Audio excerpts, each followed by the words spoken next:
وزیر اعلیٰ سندھ سید مراد علی شاہ کی زیر صدارت سندھ سیکریٹریٹ میں ایک اہم اجلاس منعقد کیا گیا، جس میں محرم الحرام کے مہینے میں سیکیورٹی، بلدیاتی اور دیگر امور کے حوالے سے جائزہ لیا گیا اور اہم فیصلے کیے گئے۔ زیر صدارت اجلاس کے بعد میڈیا کو بریفنگ دیتے ہوئے صوبائی وزیر بلدیات ناصر حسین شاہ نے کہا کہ اجلاس میں وزیر اعلیٰ نے خصوصی ہدایت دی ہے کہ محرم الحرام کے مہینے میں امام بارگاہوں، مساجد، ماتمی جلوسوں کے راستوں اور محافل کے مقامات پر سیکیورٹی، بلدیاتی اور دیگر امور کے حوالوں سے غیر معمولی اقدامات کیے جائیں گے۔ بہت ساری چیزیں سامنے آئی ہیں جن کے لیے چیف سیکرٹری صاحب کو،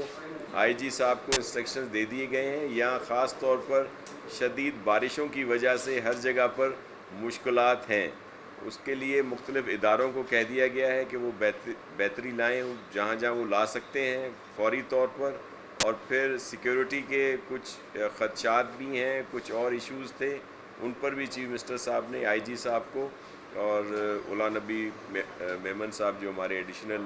آئی جی ہیں کراچی کے لیے، انہیں بھی کہا ہے۔ صوبائی وزیر بلدیات نے کہا کہ گرین لائن منصوبے میں تاخیر عوام کی پریشانیوں اور ٹریفک کی روانی میں خلل کا باعث بن رہی ہے۔ گرین لائن منصوبے میں بہت زیادہ طوالت آ گئی ہے، آپ نے دیکھا کہ بہت تاخیر ہے،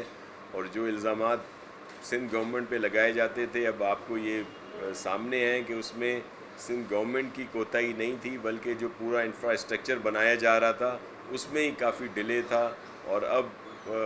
کوشش کی ہے، سی ایم صاحب نے دوبارہ بھی انہیں کہا ہے، لکھا بھی ہے کہ بھائی اس کو فوری مکمل کیا جائے۔ انہوں نے کہا کہ برسات میں ٹوٹ پھوٹ کا شکار سڑکوں کو محرم الحرام کے تقدس میں تمام متعلقہ اداروں کو ہدایت کی گئی ہے کہ جلد از جلد ان سڑکوں کی استرکاری کا کام مکمل کیا جائے۔ سڑکوں میں ٹوٹ پھوٹ ہوئی ہے، ان سب کو فوری طور پر ریپیئر کیا جائے، لیکن کیونکہ مسلسل طور پر بارشیں ہو رہی ہیں تو پھر اس میں پرابلم آ رہے ہیں، کہاں کچھ جگہوں پہ بہتر ہوا ہے لیکن موسٹلی جگہوں پہ نہیں ہو سکا۔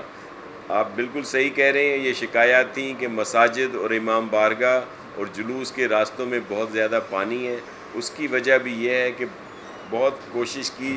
جا رہی بھی ہے اور ہر کوئی کوشش کر بھی رہا ہے کہ پانی وہاں سے نکالا جائے، لیکن جیسے نکالا جاتا ہے پھر بارش ہو جاتی ہے۔ کچرے سمیت دیگر امور کے حوالوں سے تمام اسٹیک ہولڈرز کو ہنگامی یا جنگی بنیادوں پر اقدامات کرنا ہوں گے۔ کراچی میں مختلف ایشوز ہیں، ملٹیپل ایشوز ہیں، اس لیے ضرورت ضرور ہے کہ اس طرح کے احکامات کیے جائیں جس میں آپ اس کو ایمرجنسی کہہ لیں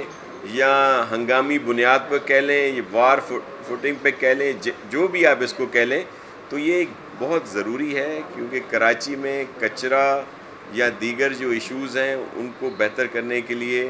ہم سب نے مل کر کام کرنا ہے۔ بلکہ میں آپ کو عرض کروں کہ جو حالات جس طرح ہوئے ہیں وہ ایک پولیوشن ایمرجنسی کی طرف ہم لوگ جا رہے ہیں کہ ہمیں اس پر عمل کرنا ہوگا۔ علی زیدی کی نیت ٹھیک تھی، جتنا بھی انہوں نے کام کیا اس کے لیے ان کے شکر گزار ہیں۔ دیکھیں، ذمہ داری یہاں کے کچرا صاف کرنے کی، دیگر چیزوں کی ہماری ہے،